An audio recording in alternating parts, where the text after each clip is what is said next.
Conor Tierney versus Jake Lindsey. Our tale of the tape is presented by Crescent Tools. 1 inch reach difference, 3 inch height difference, not that much right here. It's going to be who's able to come in here, implement the game plan, control the range. That person's going to win the fight, Sean.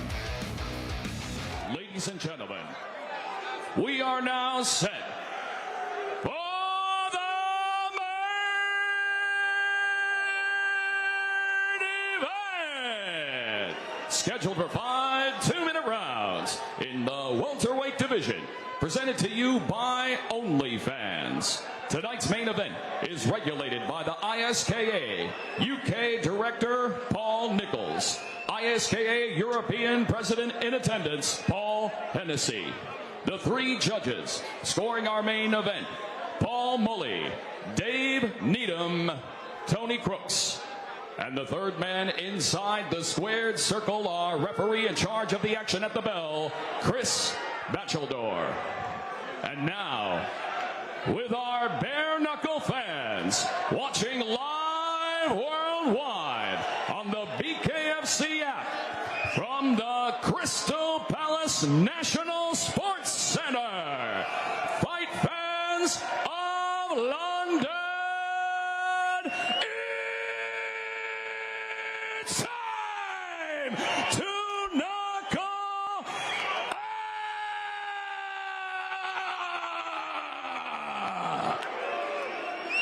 introducing you first, fighting out of the red corner. Tonight he wears black and gold. He stands 5 feet 11 inches tall. His official weight, 165.2 pounds. He is undefeated in the squared circle at 3-0. Fighting out of Manhattan, Kansas, USA. Here is the undefeated Gypsy, Jake Lindsey.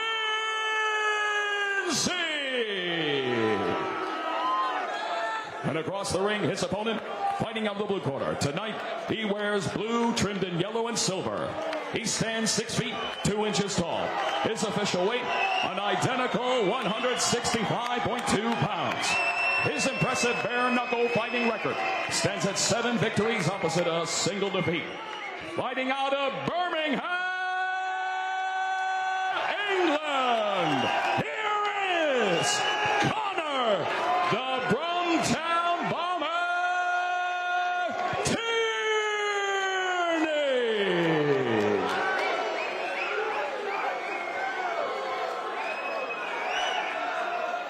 Jake Lindsey said Conor Tierney is a very good mover, but he moves in predictable patterns on the outside. Lindsey said, I have to move unpredictably to establish myself in the clinch, in the pocket. Both fighters moved off from scratch. Now the call of toe the line from Chris Batcheldor, the bell, round number 1. Blue trunks for the Englishman from Birmingham, Conor Tierney. Black trunks for the American from Kansas, Jake Lindsey.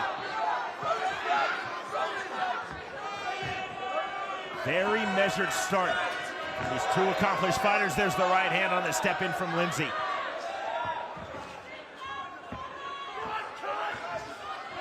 Tierney, right now, this is exactly the range, Chris, where he told us he wants to be.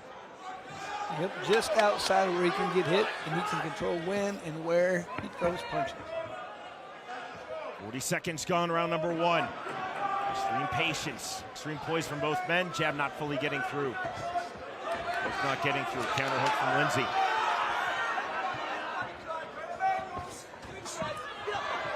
Some disquiet in this London crowd, but these are not reckless fighters. There's the jab from Jake Lindsey. I like when Lindsey's just trying to mirror the hips right there. Stay right in front of his opponent the entire time. See heavy feints from Conor Tierney on the outside, trying to open up Jake Lindsey. 45 seconds remaining, round number 1 of our main event. The fighters feigning with the jab, overhand right not there for Tierney. Lindsey with the left hand, trying to turn up the pressure with 30 seconds remaining, round 1. And he's almost landing that left hook several times right now. Conor Tierney's got to be careful to keep that right hand up. Right to the body from Lindsey. Tierney hands high and tight, doubling the jab from range. Second jab landed in that last sequence. Right hand just off the mark from Tierney, right hand again.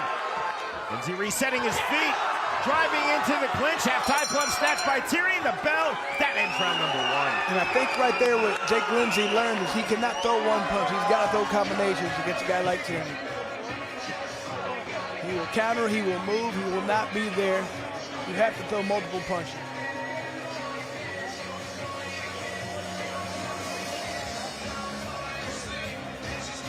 Right there's a good exchange, a little bit of good body work being done.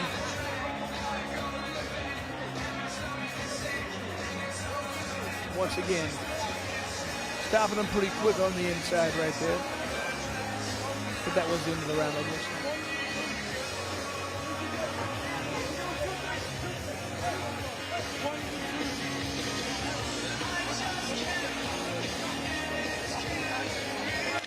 It looked to me like the only thing I saw on both guys, I feel like Lindsey needs to throw combinations right there. Tierney needs to keep that right hand up, or he's going to get hit with that left hook.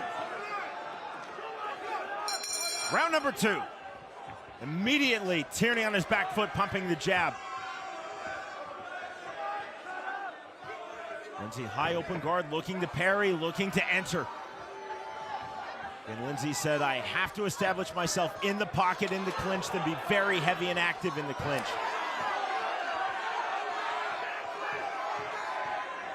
Right hand to the body. There's that lateral movement we talked about from Connor Tierney. To the clinch. Short from the half-tie plumb by Tierney. Now Lindsey with the right hand to the body. Separation from Chris Bachelor. 80 seconds remaining, round 2. Jab to the body from Tierney. Overhand right.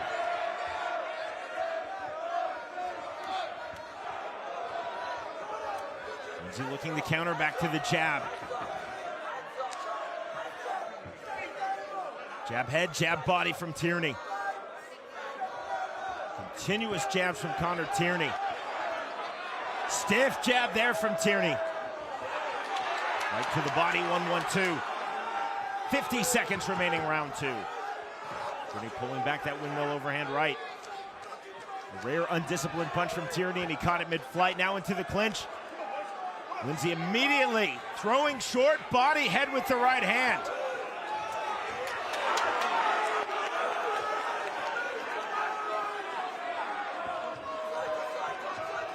Tierney resetting from the outside, double jab. To the body. Even the jabs that don't land from range, Chris, for Connor Tierney, are keeping Lindsey on the outside, which is exactly where Lindsey does not want to be. It's exactly what he's trying to do, control the right. Good right hand! Down goes Connor Tierney! Just a right hand lead. Tierney was bouncing, he didn't see that one coming and got through.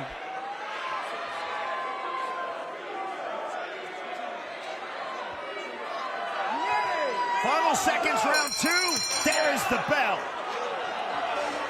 Presumably a 10-8 round 2 for Jake Lindsey. That was a huge punch of Blaine right there. Just at the perfect timing. So Connor Tierney wasn't looking for that overhand right.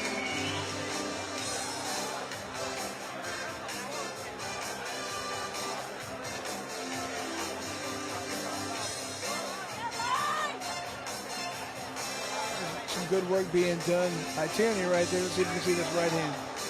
There it was. Just a lot of times people are thinking that jab's coming. He's setting him up. He's throwing a lot of jabs. It's Lindsey. That time just came with the right hand lead. And Schwan, you talk about this all the time. If you do that a lot, you're either very confident or you're either really good or really bad. Yeah, exactly. Connor Tierney is really good. Jake Lindsey is really good. It's an every now and again punch. You can't throw it a lot because it's easy to counter, but if you're not ready for it, it's like a change-up in baseball. Just a different look. Round number 3. You can see that it's really fired up Jake Lindsey right now. Not getting through from Tierney. And there's that right to the body. Lindsey reaching for that jab, resetting his feet. Switch of stances for Jake Lindsey, opening his chest, moving the southpaw. Overhand left from southpaw, not there. Transition right, back to orthodox for Lindsey. Now the jab. Tierney staying long. Step in right, left hand, not there. Good elusiveness from Tierney. Man, when these guys tie up, they really go to work fast. Heavy in the clinch. Credit Connor Tierney. Lindsey's game is to be in the clinch, but Tierney throwing with high volume when Lindsey initiates those clinches. 65 seconds remaining, round 3. Tierney has not looked intimidated. He has not been bullied by Lindsey in the clinch. And that was part of the game plan for Lindsey. Get in there, bully your opponent around. Has not been able to happen yet. Credit Jake Lindsey. Working through that persistent piston-like jab of Connor Tierney from outside. Dropping Tierney in round 2 with that right hand. Back to that piston-like jab, doubling it up is Connor Tierney. 30 seconds remaining, round 3. Jab to the body. Jab right back to the head from Lindsey. There's just no rush, no panic from either fighter.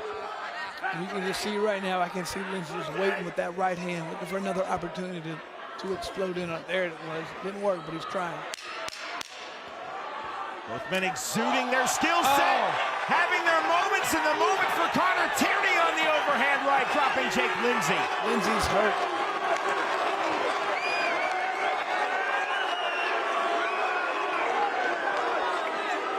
Up at 9. There is the bell. We're at 1 knockdown apiece as we head to round 4. And that was the same thing right there. I think that jab of Connor Tierney, it lulled Lindsey to sleep. Huge overhand right there. And Lindsey still seemed a little hurt at the end. He's lucky that bell was right there. Huge overhand right. Another look at it here. Just did not see that at all. Was ready for that jab, it didn't come. And I'm pretty impressed right now that Lindsey was even able to get up from that shot. Seemed like it landed a little cleaner, a little more flush right there than when he dropped Tierney. Jake Lindsey dropping Connor Tierney, closing stages of round 2. Connor Tierney dropping Jake Lindsey, closing stages of round 3. Set for round number 4. The fighters back up to scratch, sporting touch of hands, right back to it. See if Lindsey's legs are back underneath him enough right here. But I would think that Tierney might want to try and jump all over him. Lindsey missing with that naked step in right hand. Counter left on the hook from Tierney.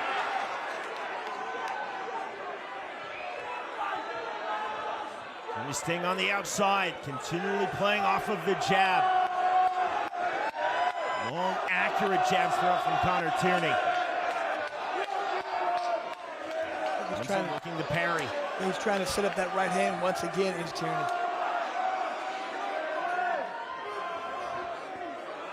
Trying to lull Lindsey to sleep. A lot of left hands, just went for the right time. As soon as Lindsey's not paying attention, the right hand's coming. Heavy feints. Lindsey saw the entry into the clinch. Lindsey continuing to throw to the body. Now the separation from referee Chris Bachelor. 55 seconds remaining, round 4. Duck under from Lindsey, right hand.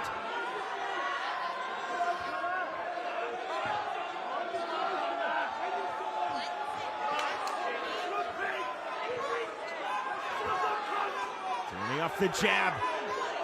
Lindsey off the jab, 1-1-2 for Jake Lindsey into the half-tie plum. Lindsey tried to be heavy. Tierney was elusive, pulled himself out defensively, right hand, left hand. Huge overhand right. Tierney looked like he had him hurt for a second. What? Time called by Chris Bachelor. Was that for a mouthpiece being knocked out? I don't know if I'd have called it. They still looked like they were in the middle of an exchange. The clock is ticking, but time has been called. That's not the official time on your screen. Perhaps 20 seconds remaining in round number 4. There's a mouthpiece out for Jake Lindsey. That's why Bachelor called time. Counter right hand from Jake Lindsey. Multiple jabs from Lindsey. 10-second clock, overhand right. Big uppercut in the clinch from Tierney. Final seconds, round 4, the bell. We move to the 5th and final round. And I think if I'm in Connor Tierney's corner, I'm a little upset with how they even stopped that, get the mouthpiece, because I still think that Lindsey was on shaky legs right there. Huge punches being landed by Connor Tierney right there.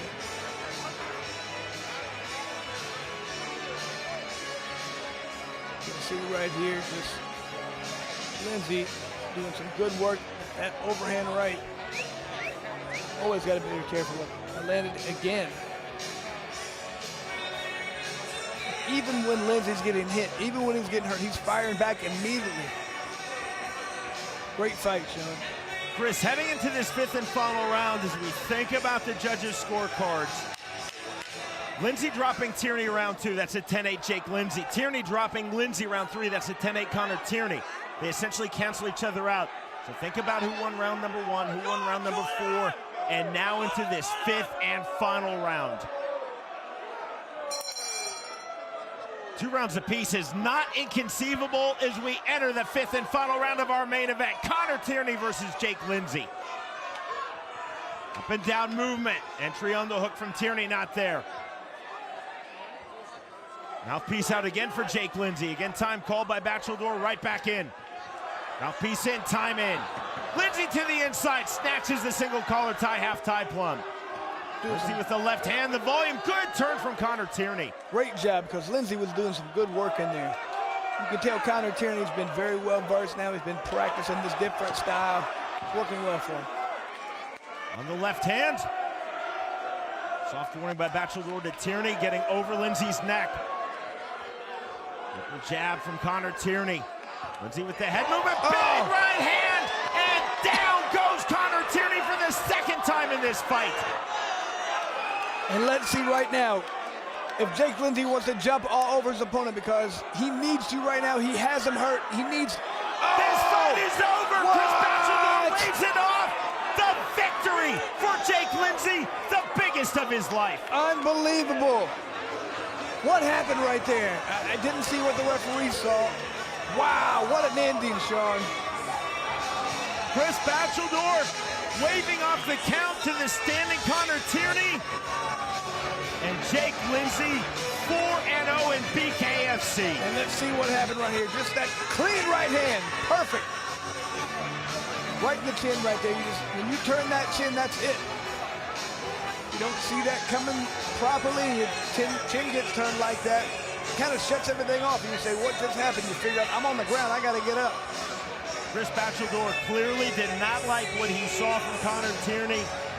Broke off the mandatory 8, as is his right as a referee, feeling that Connor Tierney could not safely continue, and that's the win for Jake Lindsey. And that's what we don't understand sometimes, Schwan. When you see what's going on, you see it, but you don't hear what's being said. And if the fighter's not reacting properly to what the referee's saying, that's when they call it off. So if they tell you to do something, they tell you a command, and you're looking like a deer in the headlights, they're going to call it off every time. This win for Jake Lindsey further enhances his run in BKFC. Again, now 4-0.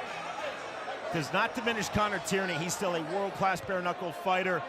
Dropping Lindsey in round 3. Our referee in charge, Chris Bachelor, steps in and calls a stop to this fight at 1 minute 2 seconds into round number 5.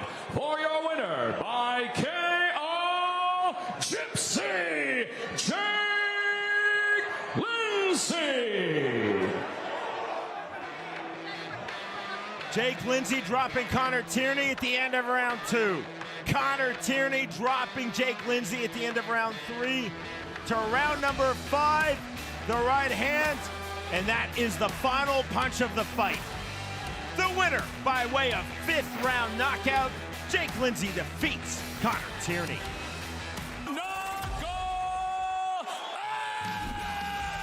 Well, Welcome to the new BKFC app. Get monthly BKFC events for $7.99. This is the best show in combat sports. It's always crazy. Enjoy our all-new library of content, including behind-the-scenes access, exclusive BKFC original series, and additional live bare-knuckle fights from around the globe.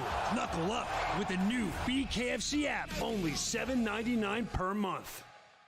Friday, August 16th, experience history in the making as Bare Knuckle Fighting Championship debuts at Kansas City's iconic Memorial Hall. In the main event, the always dangerous Gypsy Jake Lindsey fights the anger-fueled Elvin El Bandito Brito. Also, Zeb Vincent sets his sights on his next victory, but Doug Cold Red Coltrane has other plans. Plus, many more bare knuckle fights. Experience the thrill of the world's most exciting combat sport. Watch it live on the BKFC app. Download it at bkfc.com. In the welterweight division, Fortt versus Elvin Brito.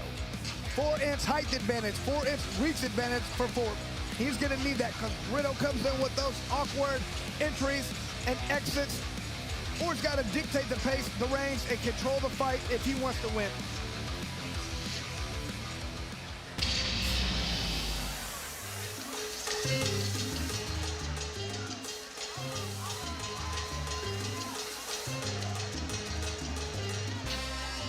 Elvin Brito set for fight number 10 in BKFC. In January 2022, Brito defeated Caleb Harris by split decision to become the inaugural BKFC welterweight champion. Brito has had 18 pro MMA bouts, additionally 1 in pro boxing. In our fighter meeting, Elvin Brito told us that he is fully focused on now being a pressure fighter. He said, I absolutely will not circle unless I have to and everything else is going wrong. I want to be on the front foot, use angles, use pivots, but I have to be offensive, not defensive. I love what he said. That's just being a smart fighter. Said he lost a few fights after being the title holder, and you go back and figure out why. He said he was doing a great job certainly not getting hit, but he wasn't putting enough pressure on. He's corrected that. He's elusive. He's hard to hit in there. Why not get into the pocket and land punches from odd angles?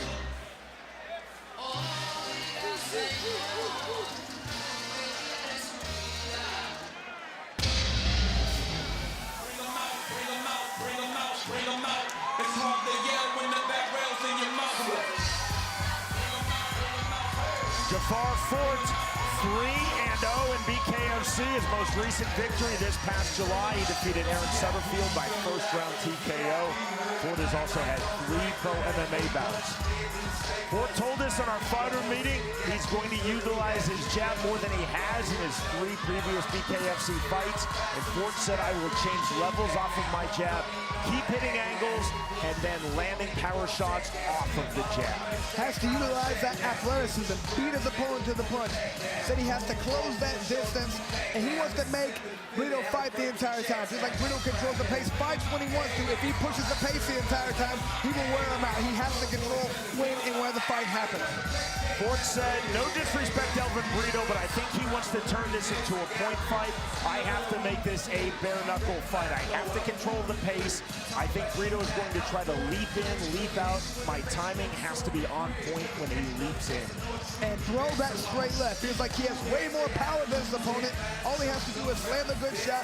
He's been 3-0 with 3 knockouts. He has belief in his power. He wants to showcase that tonight. This is absolutely huge for both men. The undefeated Fortt, the former champion Elvin Brito.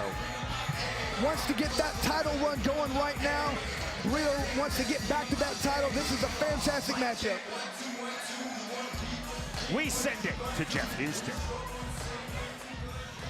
We are now set for the main event. Scheduled for 5 2-minute rounds in the welterweight division. Presented to you by OnlyFans.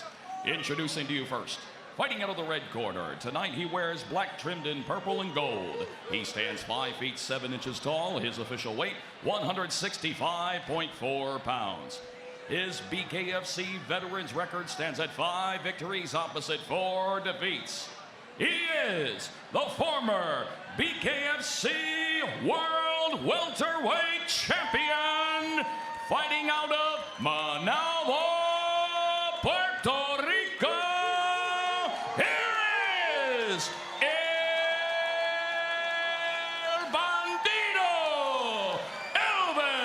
Elvin Brito.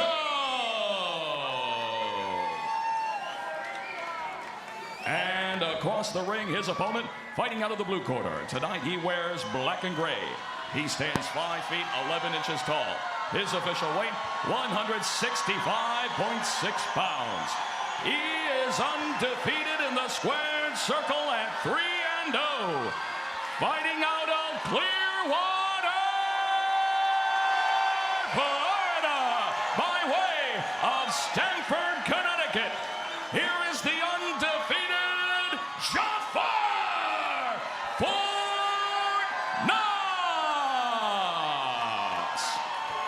And our referee in charge of the action, Chris Young. Elvin Brito said, my approach to this fight is simple. Punch more and move less. Round number 1. Rocking gray trunks for Jafar Fortt. Rocking multicolored trunks for Elvin Brito. The jab. 3 right hands in sequence coming forward is Brito. That's that awkward style I talked about. Very difficult to deal with if you're not used to it, and nobody can be. There's the left hand from Brito. What's on the level change? On the pull. I can already see what Fortt might need to focus on is that left uppercut. Step in, right hand, big shot from Brito. Hard right hands. Referee Christopher Young taking a really close look. More right hands, relentless goes Elvin Brito. One-way traffic to the one. Victory for Elvin Brito, just like that. And that was the situation right there. Fortt needed to take a knee. He just kept taking punches. I'll take him, he's back. I'm the fucking champ. I'm the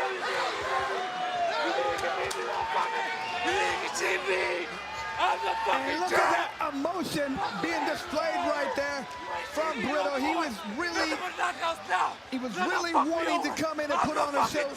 Man. An explosion of punches in the fight and an explosion of emotion post-fight. Hurt him with that right hand and did exactly what he needed to do. Continue to throw punches until the referee stopped it. Fortt needed to take a knee right there.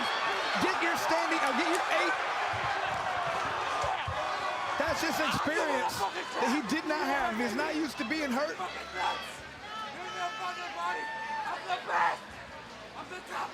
And you can still hear Elvin yelling right there, pleading his case why he deserved a title fight.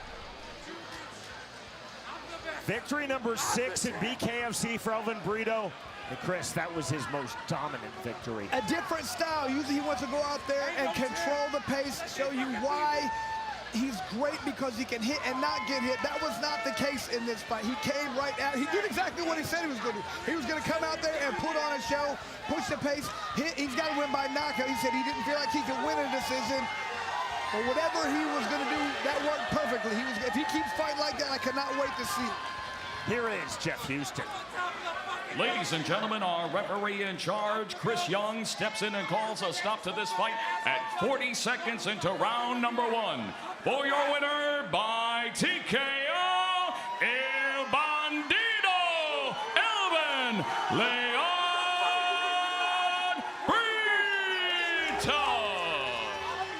But he was dominated in one-way traffic fashion by Elvin Brito. Relentless on the inside. The volume, the precision, the power. In our co-main event of the evening, the winner by way of first-round TKO, Elvin Brito defeats Jafar Fortt.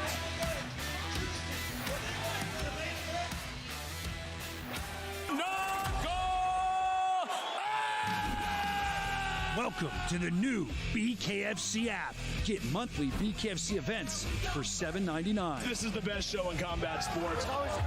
Enjoy our all-new library of content, including behind-the-scenes access, exclusive BKFC original series, and additional live bare-knuckle fights from around the globe. Knuckle up with the new BKFC app, only $7.99 per month. Friday, August 16th, experience history in the making as Bare Knuckle Fighting Championship debuts at Kansas City's iconic Memorial Hall. In the main event, the always dangerous Gypsy Jake Lindsey fights the anger-fueled Elvin El Bandito Brito. Also, Zeb Vincent sets his sights on his next victory, but Doug Cold Red Coltrane has other plans. Plus many more bare-knuckle fights. Experience the thrill of the world's most exciting combat sport. Watch it live on the BKFC app. Download it at bkfc.com. At 175 pounds, Doug Coltrane versus Blake Lacaze. And you can see a 5-inch height advantage, but that's not the thing. You got a 2-inch reach advantage. That's not much. It's not really the height, I don't think. It's more the reach. And Doug Coltrane feels like he can negate that reach, get in, land that hard shot, land that shot to the head. That's what he feels like is going to be the difference, Sean. Ladies and gentlemen, we are now set for the main event. Scheduled for 5 2-minute rounds in the middleweight division. Presented to you by OnlyFans. Introducing to you first, fighting out of the red corner. Tonight he wears black and silver. He stands 6 feet 7 inches tall. His official weight, 175.8 pounds. His BKFC record stands at 1 victory opposite a single defeat. Fighting out of West Monroe, Louisiana, by way of Pioneer, Louisiana. Here is Big Boy Blake Lacaze.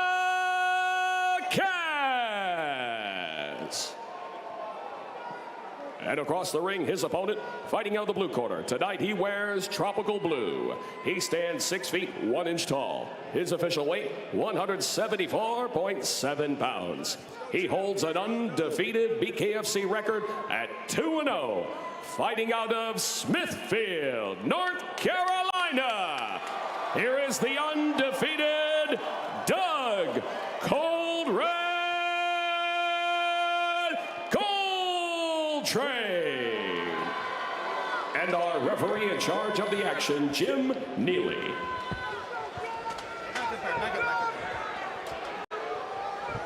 All right, gentlemen, toe the line. Blake Lacaze said, my jab is key, but then power punches off the jab. Round number 1. Blue trunks for Doug Coltrane, black trunks for Blake Lacaze.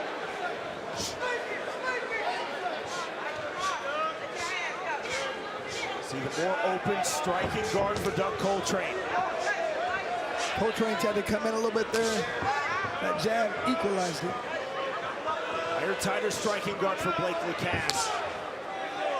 There's a lot of debate right now in the bare knuckle world about striking guards. Close to your face, away from your face. We'll see what this fight shows.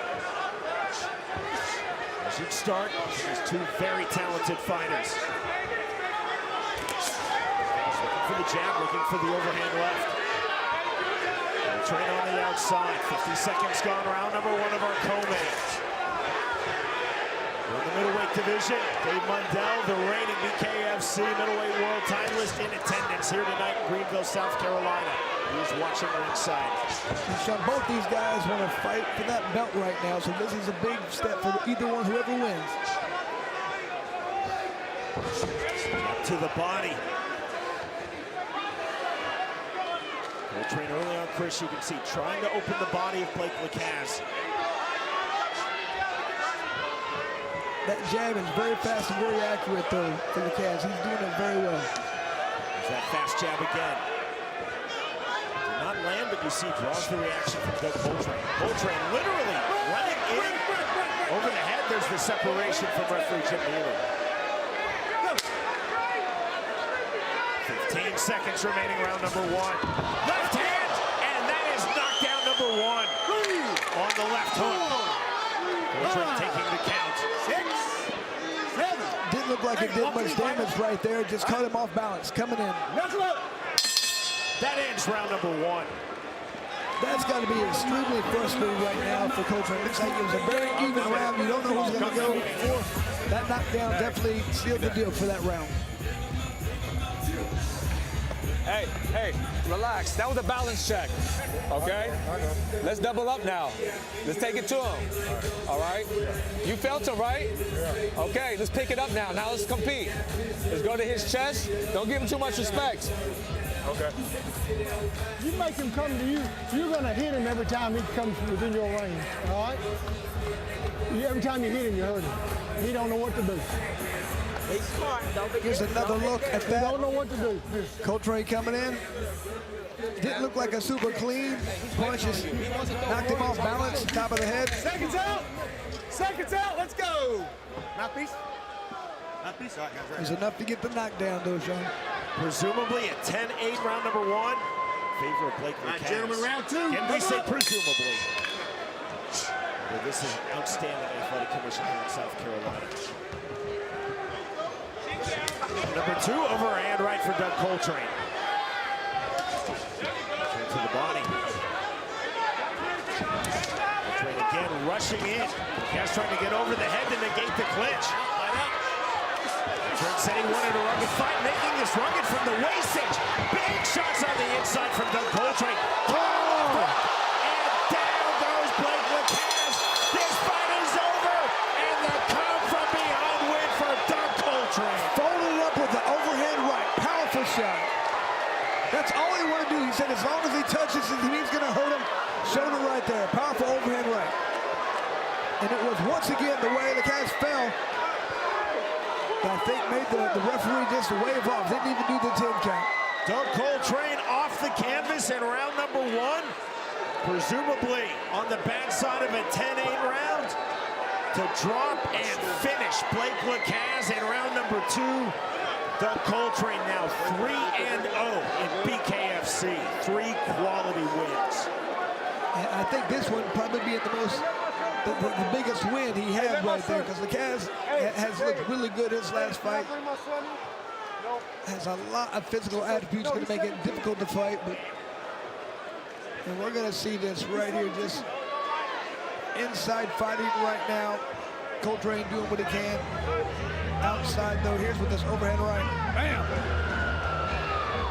He feels like if he lands that punch on anybody, it's going to be victorious. Like I said, a lot of hard inside fighting going on. They break, overhand right. Off the counter.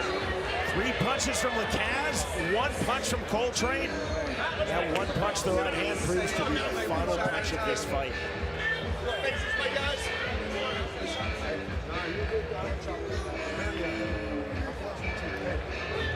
That's real class from the victor, Doug Coltrane. Disappointment for Blake Lacaze.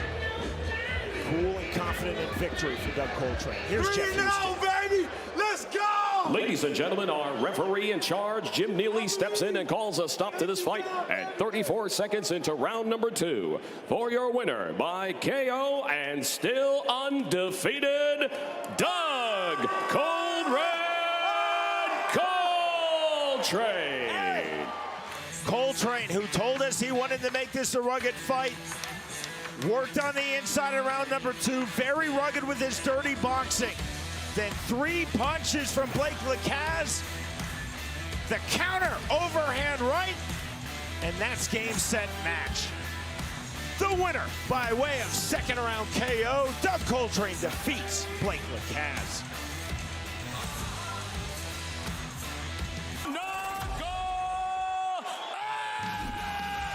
Welcome to the new BKFC app. Get monthly BKFC events for $7.99. This is the best show in combat sports. Enjoy our all-new library of content, including behind-the-scenes access, exclusive BKFC original series, and additional live bare-knuckle fights from around the globe. Knuckle up with the new BKFC app, only $7.99 per month. Friday, August 16th, experience history in the making as Bare Knuckle Fighting Championship debuts at Kansas City's iconic Memorial Hall. In the main event, the always dangerous Gypsy Jake Lindsey fights the anger-fueled Elvin El Bandito Brito. Also, Zeb Vincent sets his sights on his next victory, but Doug Cold Red Coltrane has other plans. Plus many more bare knuckle fights. Experience the thrill of the world's most exciting combat sport. Watch it live on the BKFC app. Download it at bkfc.com. In the middleweight division, Casey Moses versus Zeb Vincent. Showing only 1 inch height difference for Vincent, however 6 inch region Benazak significant, but Moses wants to get inside and box Zeb's got to keep him at bay with those long straight punches.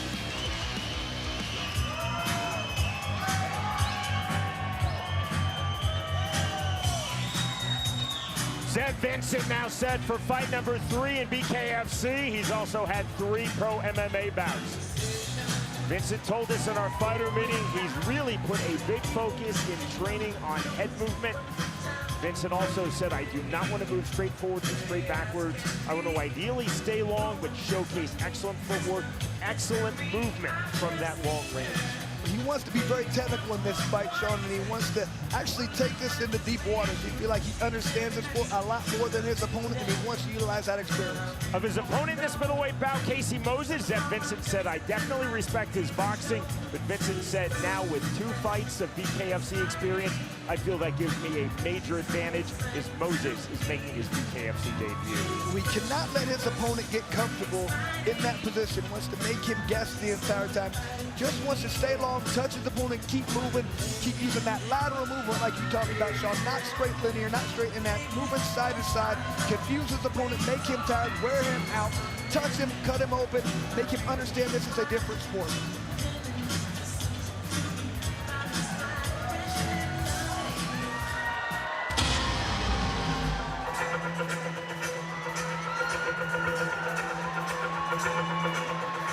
This is fight number 1 in Bare Knuckle Fighting Championship for Casey Moses. This is also his professional combat sports debut.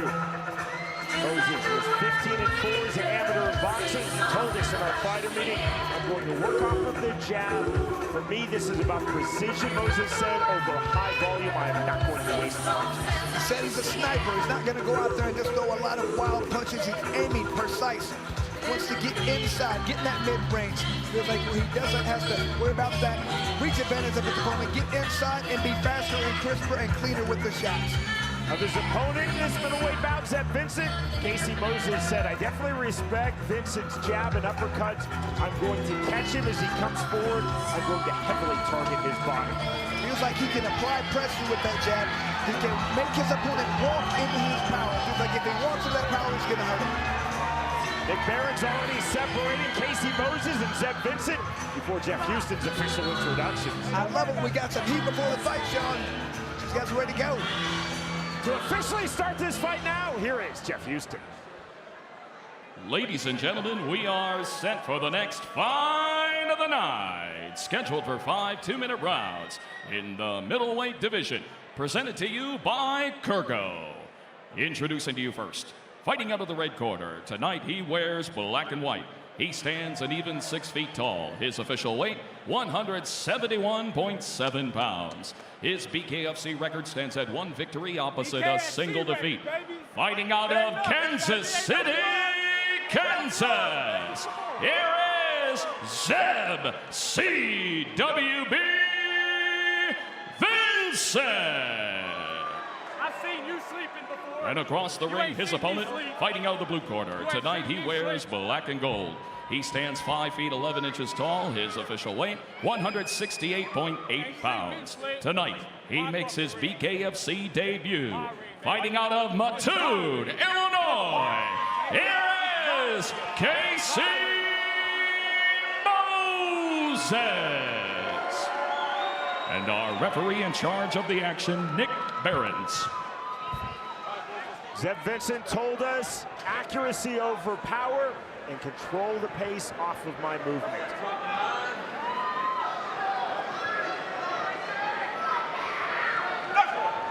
Round number 1. Fast starting from spots for both men. Black trunks for Casey Moses, white black trunks for Zeb Vincent. Vincent better put those hands up. Huge overhead right from Moses. Overhead right again. More big swings on the counter. And that drops Casey Moses. Counter left hand from Zeb Vincent. They called that a slip, Schwan. Chris, I believe that Nick Barron's did rule that a knockdown, gave it the mandatory 8. Oh, he did? I didn't see him count. Okay. Big swings off the canvas from Moses to the inside. 80 seconds remaining, round number 1. Wraparound punch from Vincent with his back against the ropes. Separation from Barron's. Nasty cut over the left eye. Big stepping right hand from Casey Moses. Heavy on the inside, half-time play now snapped by Zeb Vincent. On the overhook, the turn from Moses, the turn right back. And you can see already Moses slowing down. Left hand getting through for Casey Moses. More big swings. But the way that Vincent's fighting, Moses has got to start letting that left hook. It's not the overhand right that's going to be. That's what the punch he needs, and then that left hook. Duck under from Vincent. Both fighters continue to talk to each other. And I think Vincent right now, he feels like his color is going to be a big factor because he's looking very good out there, and Moses is starting tired already. What's the back of the head shot? Vincent again trying to land from the half-tie block. Cable grip from Vincent. That draws the separation from Nick Behrens. Flowing through and the cut. Casey Moses' face outside of his right brow. Big overhand right. Overhand right back. Double change into the clinch. Chest to chest. Nick Behrens keeping his fight moving. Getting late here in round number 1. Left hand, right hand from Casey Moses coming forward. Vincent on the counter, left hand, rear right uppercut from Zeb Vincent.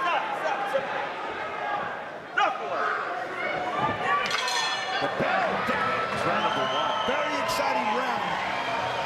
So you can really tell right there, Moses was letting a lot of hard punches, but he looks like he's getting tired. Vincent having a few fights experience. Looks like he's very relaxed out there. This fight keeps going. If he takes some people on, I think it's going to pay dividends. Chris, I just spoke off camera off mic with referee Nick Behrens. He did confirm that was a knockdown recorded by Zeb Vincent. I thought it was at first, but I didn't think I saw him counting.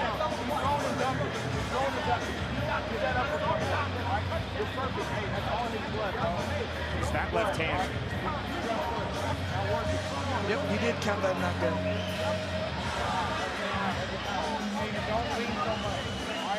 Both these guys are landing some thunderous, monstrous shots. I think Vincent needs to get away from that overhand right because the way Zeb is ducking and rolling with it, it's not doing the damage. If he can land that left hook, I think that's going to be the best punch for him. You can see the real-time scoring. No surprise there today. Vincent. You get double unders, I got to break you every time, guys. It's Vincent drawing the separation from Nick Behrens. Number 2 underway. There's the step-in jab from Casey Moses. And from Moses, Vincent coming forward, walking through that right hand, landing a short left hand of his own. Vincent walking through some big punches, Chris, to get to the inside. Vincent just trying to push his opponent backwards and wear him down. That style is so exhausting that constantly in-your-face pressure can change the whole outcome of this fight. Here's heavy chest-to-chest pressure now from Zeb Vincent. Beast to the body with the left hand goes Vincent. Overhook held by Moses. That draws the separation from Nick Behrens. 1:15 remaining round 2. Jab getting through from Moses on the high striking guard of Vincent. Turning the turn right back. There's the shoulder buck from Casey Moses. That was legal and smart. Look at the chin on Vincent. He's getting hit with some massive overhand rights. Huge uppercut landed by Zeb Vincent with right hand. Vincent again with the uppercut on the entry. Defensive grip now. S-grip gets the separation from Casey Moses. Right hand from Moses. Counter left hand. Vincent landing to the body. Moses landing to the head. This is a really fun fight. 40 seconds remaining round 2. And if you like action, this is perfect. These guys are going at it. Left hand, right hand from Moses. Long jab right back from Vincent to the right hand. Another right hand, right uppercut, and a jab from Zeb Vincent. Vincent is just taking massive shots and walking right through him. Vincent again, heavy chest-to-chest pressure from the mid-range. Into the inside. Vincent trying to find the half-tie plump. Knuckle up. 10-second clap. Closing stages, round number 2. Big right hand, both fighters continue to land ferocious shots. Next stop, round 3.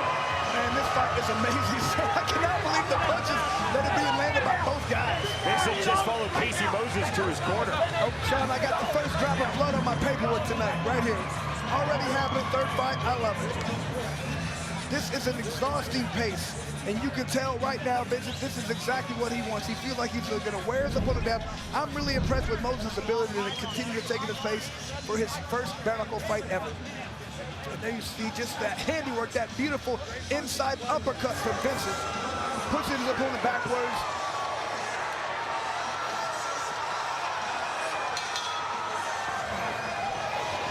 You can't ask for a better fight than this right now. Whoa! And I can hope that they can stop the bleeding, they can stop that cut of the right eye. of Moses. Just saw the appreciation of our BKFC founder and president, David Feldman. Full handshake up to scratch. Round number 3. There was a lot of talking between the two fighters, now a lot of respect. And back to hard punches for both men as round number 3 fully underway. Big overhand right from Casey Moses. Stiff jab from Zeb Vincent, jab again. Left hand, right hand on the 1-2 from Moses. Vincent now playing with the rear right hand. Winding it up. Hard combination to the left hand answer from Casey Moses. A lot of strikes being thrown and landed by both guys. Wonderful percentage in the 60s. Let's go up. So again, long off the jab right hand. The fighters continue to have their moments. And the face of Vincent looks remarkably good with all those punches being landed. Not cut, not even that swollen. I can't believe it. Moses cut outside of his right brow, opened up in round number 1. You see the deep swelling under his right eye, and there's that long jab again from Zeb Vincent from the orthodox stance. Vincent again with the jab. 55 seconds remaining, round 3. Chest to chest once more for Zeb Vincent. Separate. Vincent talked to us about ideally staying long, but he's finding a lot of strong punches in the mid-range and on the inside. Moses has got to really work to land that left hook. That's going to be his best chance at winning this fight. He's got to do some damage with that. I don't care what's that leaping in Patterson. If he's got to land a hard left hook. Separate. The right hand's not going to do it. Vincent's just walking right through that. We've seen some really smart grips and tie-ups from both fighters. We've seen the Gable grip, the S grip, the baseball bat grip. This is the evolution of bare-knuckle fighting. Fighters smartly gripping up to exit the clinch on their terms. And that right eye of Moses becoming a wreck. Left hand from Moses, right hand from Zeb Vincent. The playfulness of Zeb Vincent. Winding up his shots, the combination to the bell as we are through 3 rounds. It's getting to be nasty. Vincent, man, you just love the way when he lands a punch, putting his hand up in the air, just so confident. I knew coming into this fight, you could just feel how confident Vincent was getting. Caught his opponent coming in to Vincent. Blood coming out. I mean, look at the confidence at the beginning of the fight, even now just getting more and more confident. Just a beautiful right hand. And Vincent knows it, Moses knows it. Strikeforce veteran, he's a Kansas City combat sports legend. Rudy Bears in the corner of his fighter, Zeb Vincent. And you gotta wonder, yeah, that's it, Sean. You gotta wonder how long they want to let that fight go. Zeb Vincent now finds out he has won this fight, and his celebration begins. This fight stopped on the stool between rounds 3 and 4. And Vincent, unbelievable how much better this guy's gotten since his first fight. He just keeps growing, keeps getting better as a fighter. The confidence is there, and this guy's ready to go on and run. That was an amazing fight. Chris, we will find out officially. I'm going to speculate and say that Casey Moses did not ask out of this fight. I'm going to say that is not a fighter retirement. That is most likely a physician stoppage. Either way, that's semantics at the moment. This is 2 straight wins now in BKFC for Zeb Vincent, and he is rapidly emerging from the middleweight division. Well, Moses' face was a wreck. He fought hard the entire time and landed a lot of hard shots, but man, his face, he was just getting peppered with punches. I'm really impressed with Vincent right now. Just keeps getting better. He's another guy who's had an amazing body transformation. The first time we've seen him, just keeps losing weight, keeps getting in better shape. And that was a rapid pace he put out the entire time. And he didn't look like he was getting tired. He was getting stronger as that fight went on. He definitely could have kept that pace for all 5 rounds.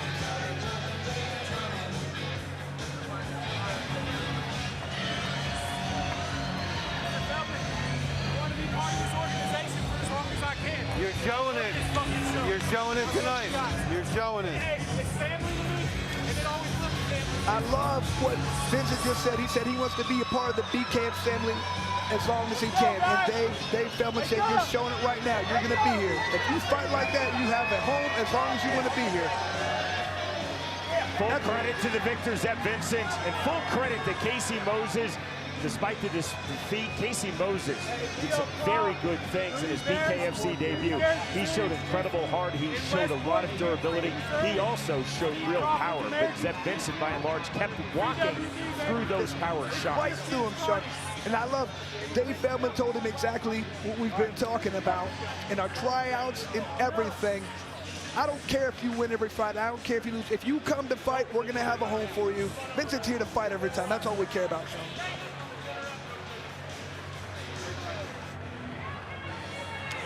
Here's Jeff Houston.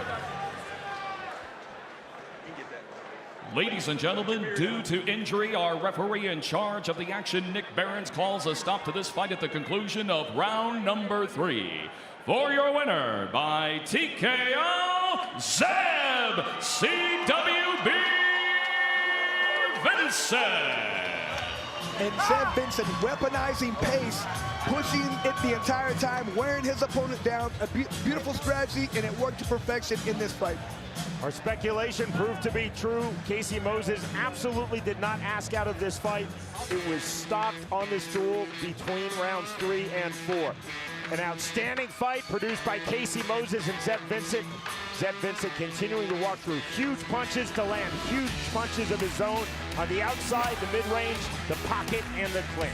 The winner by way of third round TKO, Zeb Vincent defeats Casey Moses.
After crowning Connor Tierney the inaugural UK welterweight champion in Coventry, Bare Knuckle Fighting Championship makes its debut in the heartland of America, Kansas City, Kansas, with another night of awe-inspiring fights. I'm ready for a 5-round war or a first-round knockout.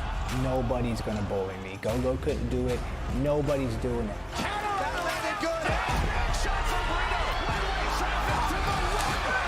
I'm better than Jake in every way. All I have to do is show up that day. I'm the real deal. It's the world's most exciting combat sport, and it's live inside the iconic Memorial Hall. This is BKFC Fight Night, Kansas City. Gypsy versus El Bandito, and it starts right now.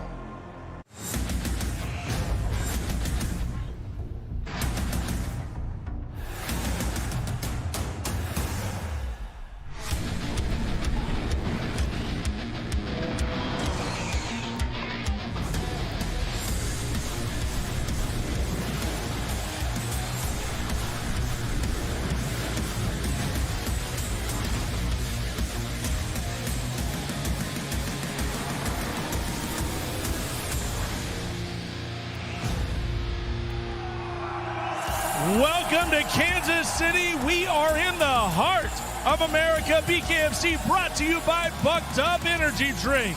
This is where the wheat fields are aplenty. The barbecue is next level. And tonight, the baddest athletes on the planet are here to take over the historic Memorial Hall. Yes, indeed, they are packing in just the same way that they packed in for years in this historic arena. The incredible co-main event, Vincent taking on Doug Coltrane. And then in the main event, Gypsy Jake Lindsey taking on Elvin Brito. And here we are, ladies and gentlemen. It is a historic venue. This is the same place where Ric Flair and Andre the Giant, Kerry Von Erich, Harley Race, they all wrestled in the middle of the ring. This is a place where Led Zeppelin and Patsy Cline and Nirvana all rocked out right here in Memorial Hall. And tonight, Bare Knuckle Fighting Championship makes its debut for BKFC Fight Night, Kansas City. What an incredible night it's going to be. Right now, we are in our preview. First 3 fights are on us. This is where we get you ready for tonight's full pay-per-view. And folks, if you want to be a part of the entire show, and you know you do, all you got to do is get on the BKFC app. Go to your selected app store, pick up the app. $7.99 is going to get you the entire show tonight. That's also going to give you access to the archives and the Bare Knuckle Show with Brian Socha, a lot of exclusive content. But it's going to get you more events as well, because within the next 30 days, you have another 3 events. 2 weeks from now, we're going to be in Edmonton, Alberta. And then in September, we got a lot to be excited about. BKFC 65 is going to be in Salt Lake City. Christine Faria taking on Jean-Masson Wong for the Flyweight Championship. And then we go back to Hollywood, Florida for BKFC 66, where on top of the card, the Bantamweight title is on the line. The electrifying Alberto Blas taking on Royal Ryan Reber. Could it be time for Royal Ryan Reber to get a crown? We'll find out. BKFC 66 is going to be off the hook. Now listen, there is a lot of hype. You know and I know it. I did the press conference out there. They are waiting for us in Marbella, Spain. BKFC 67 is legendary. We're in a bullfighting arena. Gonna be amazing. 2 world championships on the line. Franco Tenaglia taking on Tony Loco Soto. Then Austin No Doubt Trout taking on Rico Franco for the welterweight championship. That is October 12th in Marbella, Spain. Definitely something you do not want to miss, but that is coming up. What about what we got going on right now? 10 big fights. It is a shootout here in Kansas City. So let's go ringside to Kansas's favorite son, Sean Willock, and Chris Lights Out Lytle. Cyrus, thank you very much. That was your best introduction of me in the history of BKFC. It's great to be in my home state. My fight fandom was forged in Memorial Hall here, Chris, in Kansas City, Kansas. This is a stacked card, a phenomenal main event. This has all the ingredients to be something special at 165 pounds. Kansas, Jake Lindsey versus from Puerto Rico, Elvin Brito. Hugely pivotal for both men. Both guys have been to the top. Elvin considered one of our best pound for a while. The champ lost a few fights, but he reinvented himself, said he's never going to go for a decision again, try and knock people out. Looked fantastic his last fight. Jake Lindsey made it to the top. He got right there at the title fight. A lot of times the guy will get there, understands it's at a different level after he fights there, then comes back, he's ready for that title fight again. These guys are ready. Whoever wins is probably in line for the next title shot. Chris, stacked card, 10 fights in total. We have a big main event. We have a big co-main event as well. We're seeing a lot of fighters who have pro MMA, pro boxing experience on this card making their BKFC debut this evening. Nothing but good fighters. Like you look at the odds, they're very even. All the fights, you don't know who's going to win a lot of these fights. That's what makes it a fun night. If you have even fights, fun fights, there's going to be a lot of knockouts. It's going to be a lot of fun.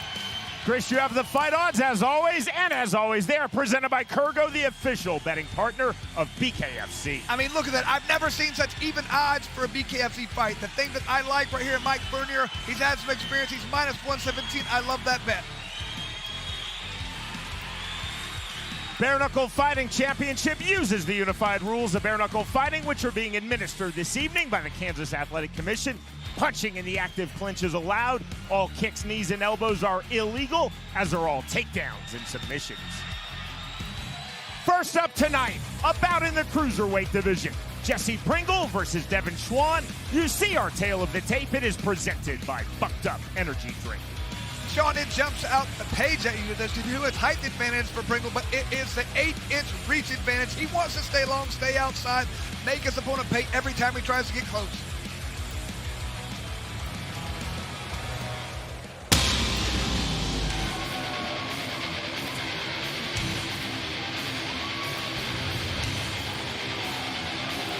Devon Schwan fighting in his home state, Kansas. He is from the city of Wichita. Approximately 3 hours drive to the south of Kansas City, and he is making his BKFC debut with this bout. Schwan is a veteran of 3 pro MMA bouts. In our fighter meeting, Devon Schwan told us, I'm going to utilize aggressive counter-striking, keep parrying, keep countering to work to the inside. Well, he knows his opponent has reach. He can't stay on the outside, Troy, with him. Use head movement, use counters, has to get inside. That's where he's going to do his work. He has to try to do whatever he can to land that big right hand. Devon Schwan said, my entire key to victory is to solve the reach advantage of my opponent, Jesse Pringle. If I can work in and out effectively, avoid the mid-range, avoid being stuck on the outside, then Devon Schwan said, I will win this fight. He has power, has to land that right in that hook. Those were his 2 keys. He has to solve the reach, like you said, Sean. If he can get inside, if he can solve that reach problem, this is a distance fight. If he controls the distance, he's going to be the victor.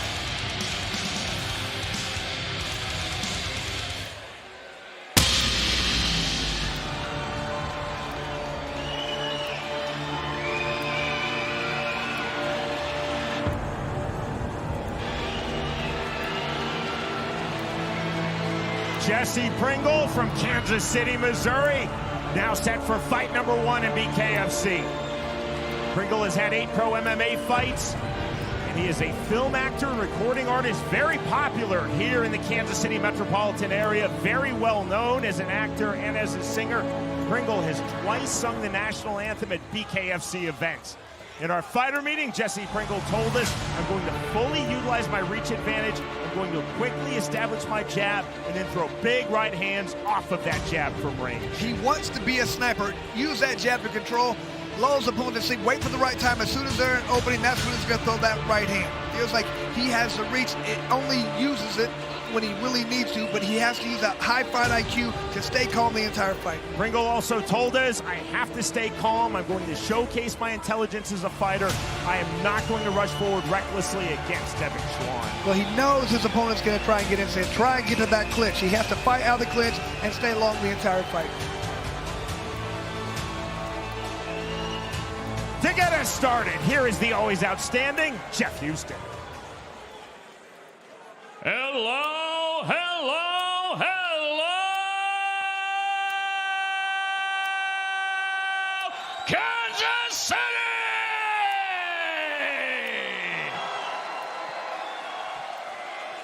Welcome, ladies and gentlemen, to the historic Memorial Hall.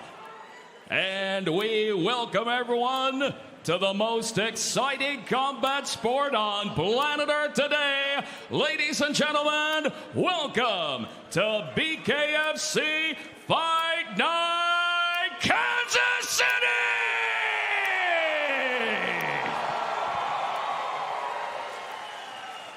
We are set for our opening fight of the night, scheduled for 5 2-minute rounds in the Cruiserweight division, presented to you by Bucked Up Energy Drink. Get bucked up. Introducing to you first, fighting out of the red corner. Tonight he wears white. He stands 6 feet 2 inches tall. His official weight, an even 205 pounds. Tonight, he makes his BKFC debut. Fighting out of Wichita, Kansas, here is Devon, the Dapper Scrapper Schwan. And across the ring, his opponent, fighting out of the blue corner. Tonight, he wears black. He stands 6 feet 4 inches tall. His official weight, 201.7 pounds. He holds a combined combat sports record of 10 fights, and tonight makes his BKFC debut. Fighting out of Kansas City, Missouri, here is Jesse, the Outlaw Pringle. And our referee in charge of the action, Andrew Glenn. The Kansas Athletic Commission uses real-time open scoring, which means that the fighters and their corners will be informed of the 3 judges' official scores after every round. The bell, round number 1. Black trunks for Jesse Pringle, white trunks for Devon Schwan. Immediately to the inside comes Jesse Pringle. Pringle just went against everything he said. He pushed forward and closed that gap for his opponent. There's a big left hook, and down goes Jesse Pringle. Here comes the mandatory 8 count from referee Andrew Glenn to Jesse Pringle. Pringle is not using the reach. He's getting in and making it easy for his opponent. He's got to stay long. Schwan now from the center circle on the right hand. That punch hurt Pringle. His legs are wobbly. He needs to clinch. He needs to stay back. He needs to give himself a little bit of a break. He's on the shaking legs right now. He's got to be careful. Referee Andrew Blaine just told Jesse Pringle, be careful of the clinch. He told Devon Schwan that as well. Don't wrestle in the clinch.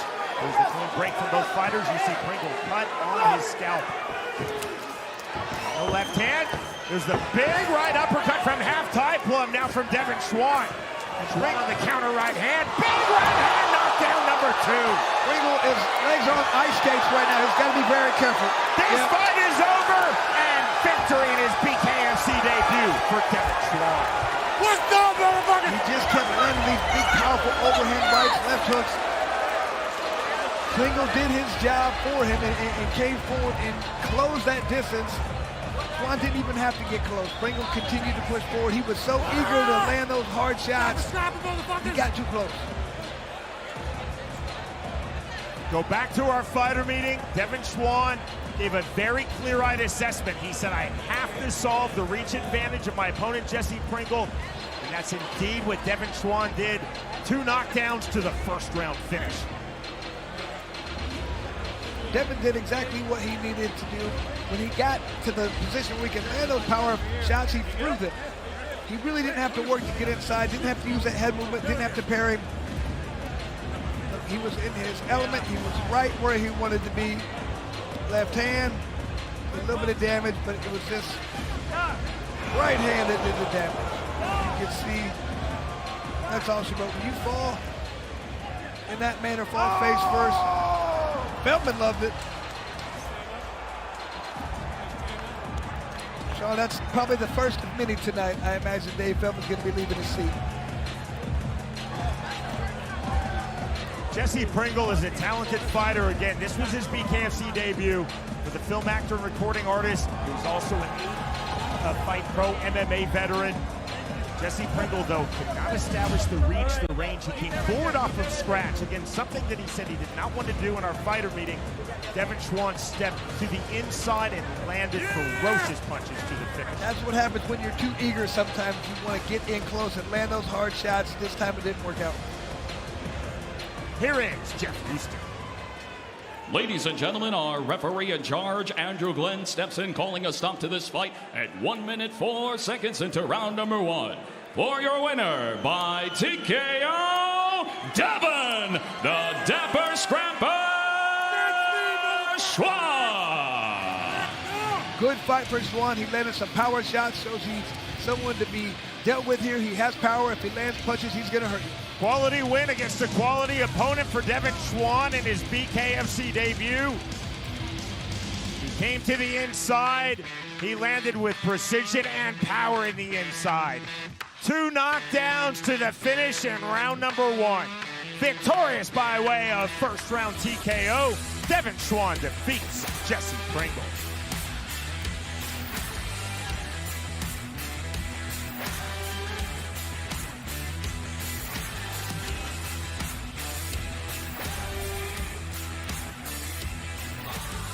Saturday, August 31st, the world's most exciting combat sport, Bare Knuckle Fighting Championship, returns to Canada looking for new blood. It's BKFC Prospects, Edmonton, in the main event. Drew Wildboy Stuvie battles Sonny the Savage Smith, plus much more jaw-dropping Bare Knuckle Fighting Championship action featuring 10 adrenaline-fueled clashes. Watch it live on the BKFC app. Don't miss it. Download it now at BKFC.com.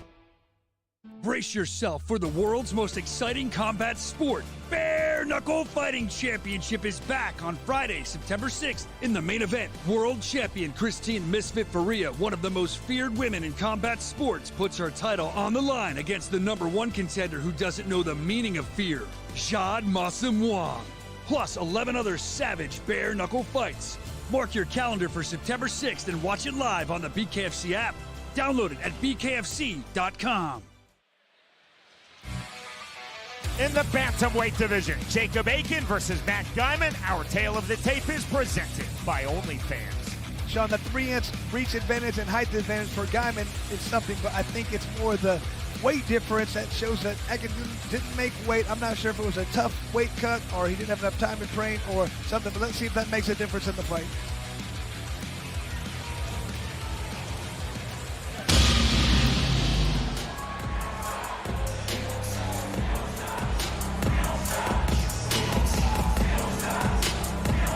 This is the BKFC debut for Matt Gaman. He is 1-0 in the sport of bare knuckle. Gaman has also had 2 pro MMA bouts. Matt Gaman told us in our fighter meeting, I'm going to utilize an extended striking guard, I'm going to stay long, and I'm going to continually counter from distance. The thing I loved about what he said, Sean, was Gaman said he's not going to go the distance. No decisions. He's going to go 2 or 3 rounds. That's all he's going to need. He's going to take chances to go out there and get the stoppage. Gaman told us jabs and feints from the outside. He said, I'm going to throw a powerful pull cross. And if my opponent, Jacob Akin, clinches, which I believe he will, I'm going to push off of his clinch, establish range, and then come right back with volume. He definitely feels like he has the ability to win this fight. If he stays outside, he's awkward enough, because the main thing, he has to stay focused this fight. He can't let his concentration waver. He can't go out there and just start doing crazy things. He has to stay focused, stick to the game plan, and he wins this fight. Gaman told us, I believe that my opponent, Jacob Akin, will keep coming forward. He's going to try to continually clinch. I have to move. I have to slip and counter off of Akin's forward pressure. Well, it helps. He feels like he has more power, he's stronger, and he's faster than his opponent.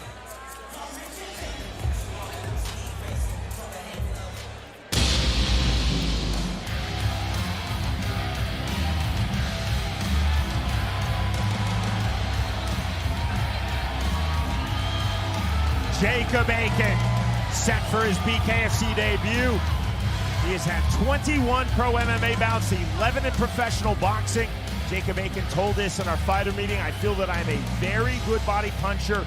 And in this, my BKFC debut against Matt Gaman, Akin said, I'm going to unload with body shots with both hands. He understands this is a huge platform. He wants to put on a show for everybody. Feels like this definitely has potential to be fight of the night. How's he do so? He goes up there, he lands left hooks, he lands body shots, he lands uppercuts. Those are his keys, landing those key punches. Jacob Akin also said, I'm not going to rush forward off from scratch. I want to showcase head movement. I want to be elusive. I want to establish my jab early. Yeah, but I love he's been watching a lot of BKFC because you tell he's really focused on that body shot. Wants to save the hands. If he lands to the body often and early, he's going to win this fight. A pensive handshake between Jacob Akin and Matt Gaman. And we are set for what has all of the ingredients to be a really entertaining fight at 135 pounds. Here is Jeff Houston. Fight fans of Kansas City, we are set for the next fight of the night, scheduled for 5 2-minute rounds in the bantamweight division, presented to you by OnlyFans. Introducing to you first, fighting out of the red corner, tonight he wears denim blue. He stands 5 feet 9 inches tall, his official weight 135.8 pounds. He holds an undefeated bare-knuckle fighting record at 1-0, and tonight makes his BKFC debut. Fighting out of Wichita, Kansas, here is Matt the Silencer Gaman. And across the ring, his opponent, fighting out of the blue corner. Tonight, he wears black and blue. He stands 5 feet 6 inches tall. His official weight, 142.1 pounds. He is an MMA veteran of 21 fights, and tonight also makes his BKFC debut. Fighting out of Kansas City, Kansas, here is Jacob, the Rosedale Strangler, Akin. And our referee in charge of the action, Nick Behrens. Jacob Akin told us, I know Matt Gymon is very aggressive. I know he's very game. Jacob Akin said, I believe this will be fight of the night. Both men up to scratch, standing 3 feet apart. Round number 1. Black trunks for Jacob Akin, fighting here in his home city, Kansas City, Kansas. Blue trunks for Wichita, Kansas, Matt Gymon. Already the body work being displayed by Akin, trying to work that just like he said he would. A tight striking guard for Jacob Akin. On the counter, there's the jab on the step in from Akin. Good striking guard for Gymon. Overhand right, there's the counter right hand from Matt Gymon. Heavy on the feint, fast jab. Straight 1-2 from Matt Gymon from range. To come forward, switch of stances from Matt Gymon. You can tell, look at the difference just in styles and stances. Akin hands very tight. Gymon hands out in front, very low. Smear of blood, corner of Jacob Akin's right eye. Hands low by design for Matt Gymon, trying to bait in Jacob Akin, and you see that very high, tight, disciplined striking guard of Akin. Staying on the outside, long jab again from Gymon. Gymon feels like he has the superior hand speed and just a technical ability to keep his hands low. He can still land those hard shots. Excellent head movement from Akin, but then took the left hook on the exit. Akin is having trouble getting inside to land those body shots he talks about. Smear of blood now under Matt Gymon's right eye. 40 seconds remaining, round number 1 of this bantamweight fight. There's the left hand getting through from Akin. Jab from Gymon, jab right back from Akin. And turning over that right hand. Gymon very accurate with his shots, and a lot of clean punches. 20 seconds remaining, round number 1. Naked right hand thrown by Matt Gymon. Looking to counter with the right cross. 1-2 again for Matt Gymon. Hook getting through. There's the up jab and the left hook from Gymon. That was clever. Rolling his right fist, Matt Gymon, a bit of playfulness. There's the jab again. The bell, that ends round number 1. You can just see the level of confidence in Gymon just accelerating as that round went on. He felt like he could land punches at will whenever he wanted. Didn't feel like he was in danger. Had those hands dangerously low, but he felt like he was in control the entire fight. And Akin has got to do something different this round. His face is turning into a mess. He's got to push off that back foot, get inside, land those body shots he talked about. If he just stands out and waits to counter, he's getting hit with too many shots. Those hands are blocking like he's in a boxing match. This isn't boxing. There's no gloves. That was a beautiful left hand. That was one of the best punches he landed. If he could do more of that, that'd be great, but he cannot count on countering. He's got to get inside, land some body shots, and then go to the head. Seconds out called. Bit of posturing up to scratch for Matt Gymon. Hands on hips. Jacob Akin now up to scratch. Everybody, there's no surprise. Everybody there had Gymon win that round. Round number 2. There's the left hook. There's some body work. And from Akin. To the jab goes Gymon on the long jab. And switching stances once more. Back to orthodox from southpaw. Akin has to work on throwing first. He can't wait to counter. To the body from Akin, back to the jab. Stepping in, looking for the hard angle, swinging a miss on the hook from Jacob Akin, and time called by referee Nick Behrens. Didn't look intentional, maybe they got blocked. Indians going, but very rare low blow in BKFC. Gaman had 5 minutes to recover. He took less than 5 seconds. Time in. Now 80 seconds remaining, round number 2. Right uppercut getting through from Akin. Back to the jab goes Gaman. See, he switched stances again in southpaw, and a switch right back on cue to orthodox for Gaman. Left hook getting through. Now walk down pressure from Matt Gaman.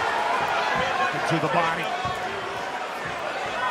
Akin has to start leading this dance, pushing off, getting inside. He can't just wait and try and counter the entire time. He's getting hit too often. 50 seconds remaining, round number 2. Effective jab again from Matt Gaman, and the jab once more. Double jab right back from Akin, not fully getting through. And you see the head movement from Jacob Akin.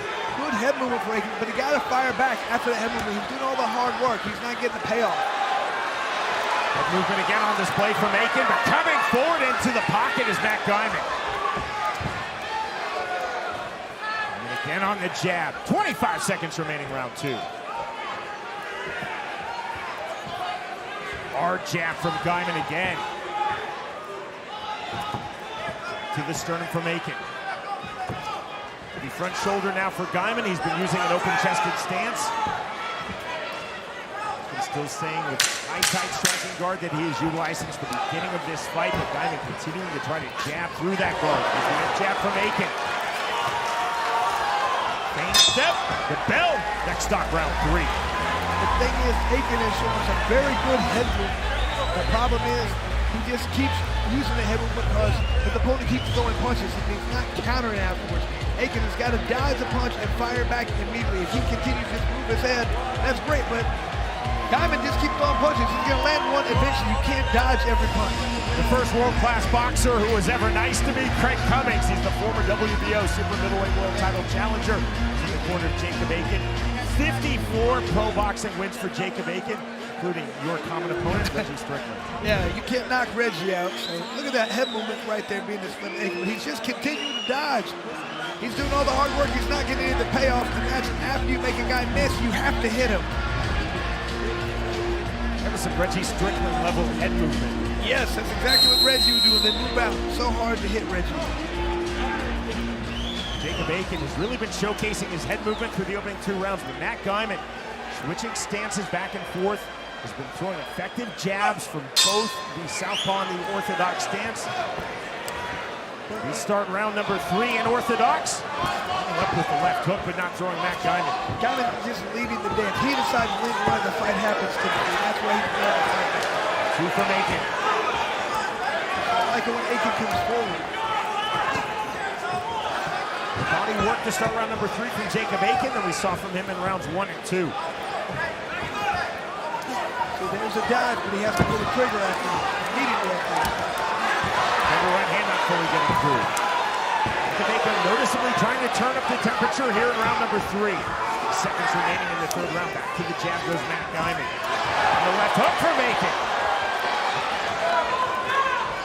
The jab from Gaman.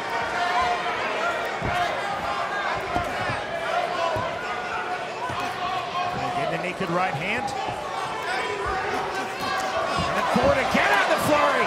That's what you cannot do. What Akin is trying to block like this is a boxing match, like you have gloves. There is no gloves. Jab again from Matt Gaman. It takes a lot of time to untrain your brain. If you train for so long one style, that's what makes it difficult for a lot of people trying to come to win. Such a fluidity in the switch of stances on display to this point of the fight, Chris, for Matt Gaman. He's effectively jabbing for both stances. But he's just out there not throwing hard, just trying to touch his opponent. 2 just off the mark from Akin, but it took Gaman off his striking line. Gaman resets in the center circle with the left hook.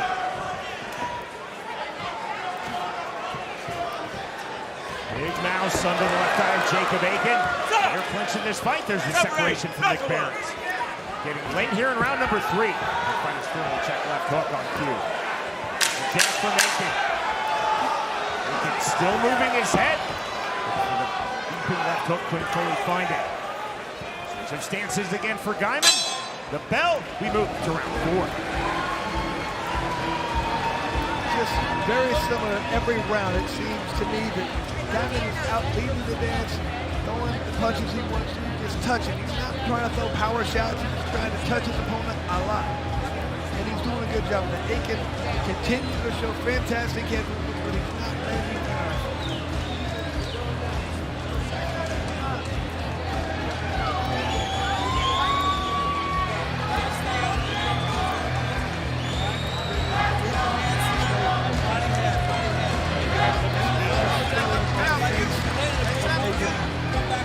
Once again, he has those hands set up like this in a boxing or a Muay Thai match where he can block these punches coming through. Bare knuckle, very difficult to do. He's getting hit too often. He needs to change his stance, change his style, work to get off first and push his opponent backward. We have on all 3 judges Gaman winning either by 1 point or 2.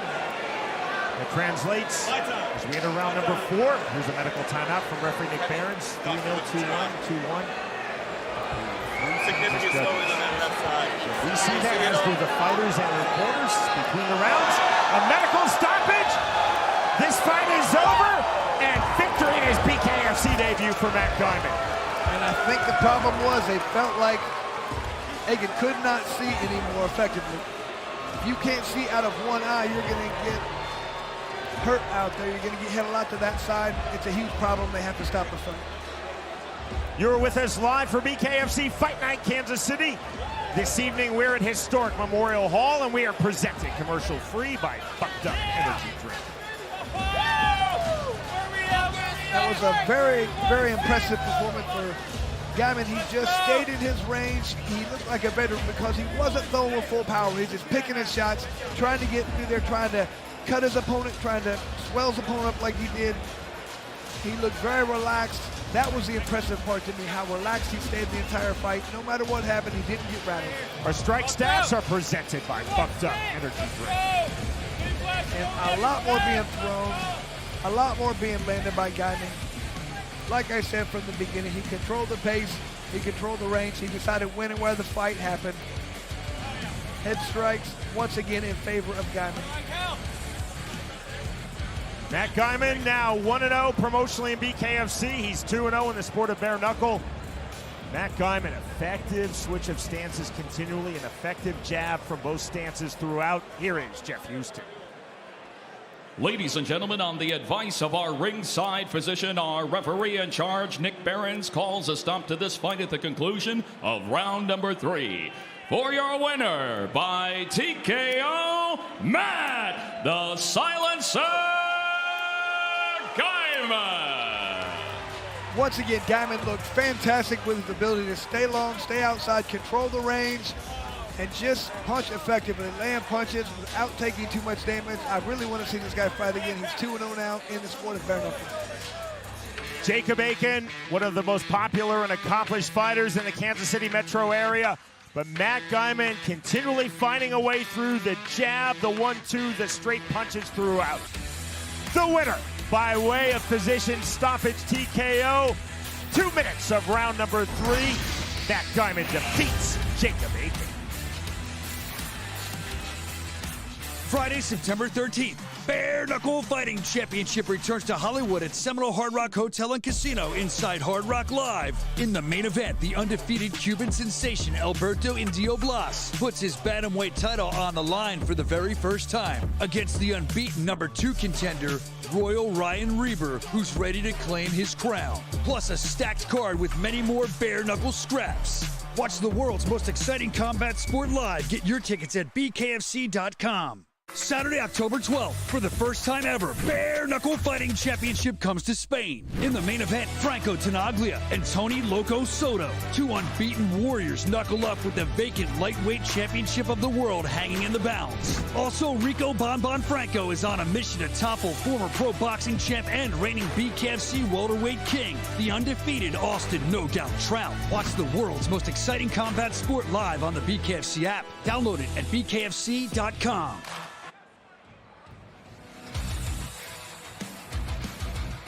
And we are live here from historic Memorial Hall in Kansas City. BKFC Fight Night Kansas City, brought to you by Bucked Up, OnlyFans, Grunt Style Apparel, and Forged Irish Stout.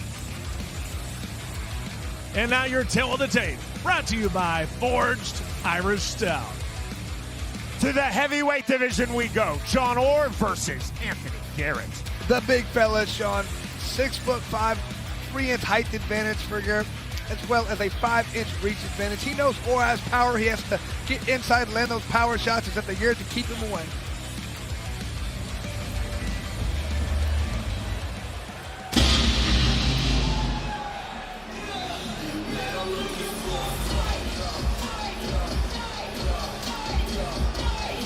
This is fight number 1 in BKFC for Anthony Garrett. He has had 17 pro MMA bouts, 3 in pro boxing.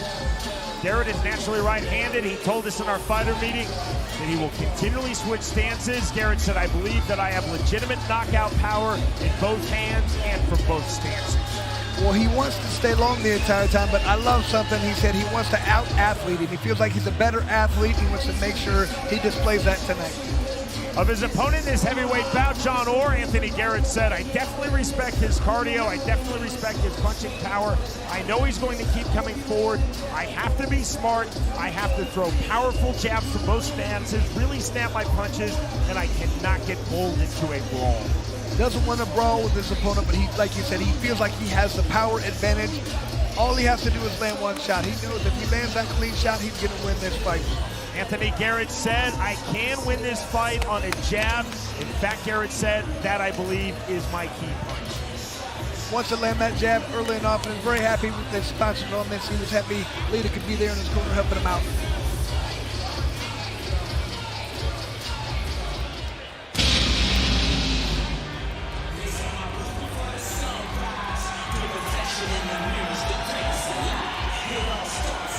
Fight number 1 in BKFC for John Orr. He has had 14 pro MMA bouts, 10 in pro boxing. John Orr told us in our fighter meeting his main focus in training for his BKFC debut was cardio. He said, I believe that I have the cardio to keep coming forward in this heavyweight bout.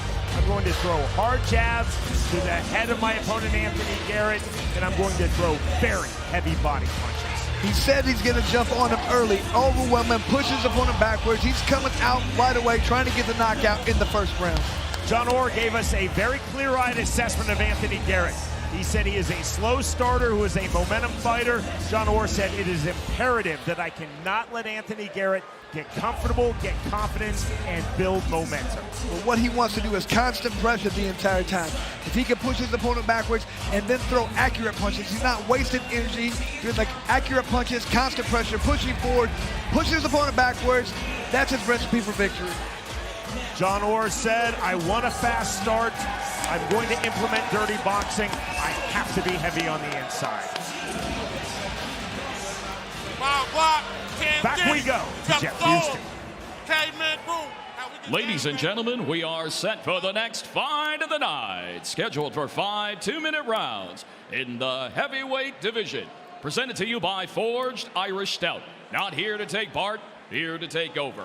Introducing to you first, fighting out of the red corner. Tonight he wears white and black. He stands 6 feet 5 inches tall. His official weight, 263.1 pounds. He is an MMA veteran of 16 fights, and tonight makes his BKFC debut.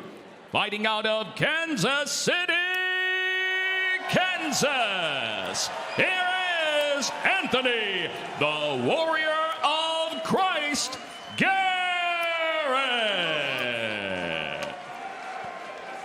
And across the ring, his opponent, fighting out of the blue corner. Tonight he wears black. He stands 6 feet 2 inches tall. His official weight, 255.8 pounds. He is also an MMA veteran of 13 fights, and tonight makes his BKFC debut. Fighting out of Kansas City, Missouri, here is Big John Orr. And our referee in charge of the action, Zach Tybris. Anthony Garrett told us, I have to be patient with my power punches. I cannot force the knockout. Round number 1. Black trunks for John Orr, white trunks for Anthony Garrett. These are two very powerful heavyweights. To the inside, on the left hand, and down goes John Orr. Heavy-handed guys, that didn't take long. Already. A lightning strike win for Anthony Garrett. Victory in his bare knuckle fighting championship debut. And Orr seems confused, can't figure out exactly what happened. You have two big heavyweights, Schwan. All it takes is one shot. Garrett landed it.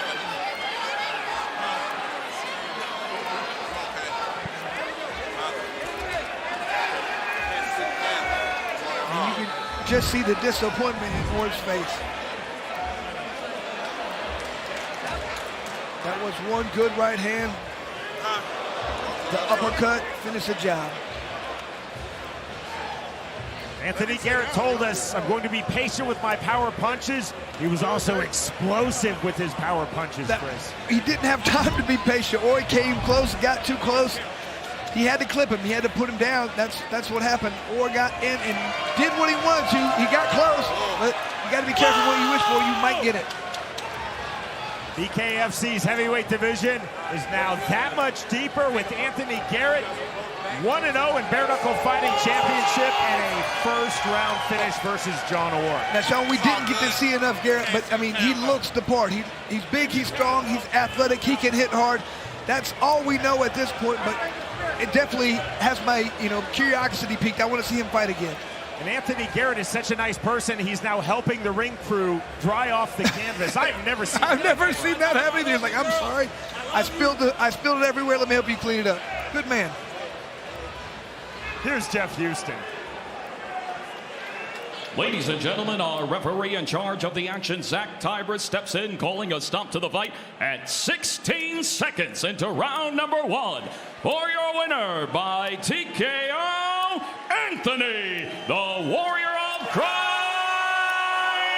Garrett. And Schwan, he's a big, powerful, scary individual. Like you said, I'm glad to have him in the heavyweight division. Let's see what we can do next. Both fighters possessing massive knockout power, and you saw the power on full display from Anthony Garrett. Fast off of scratch to the inside, the power and the accuracy. Victorious by way of first-round technical knockout in 16 seconds. Anthony Garrett defeats John Orr.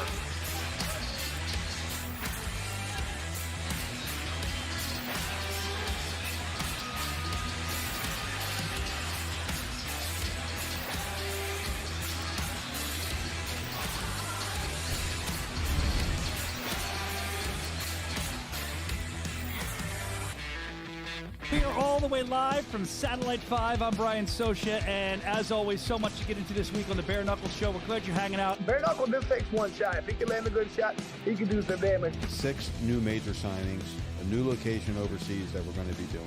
It gives me so much more energy and reason to go ahead and do what I do. Oh, shit! Oh, shit! It's inappropriate.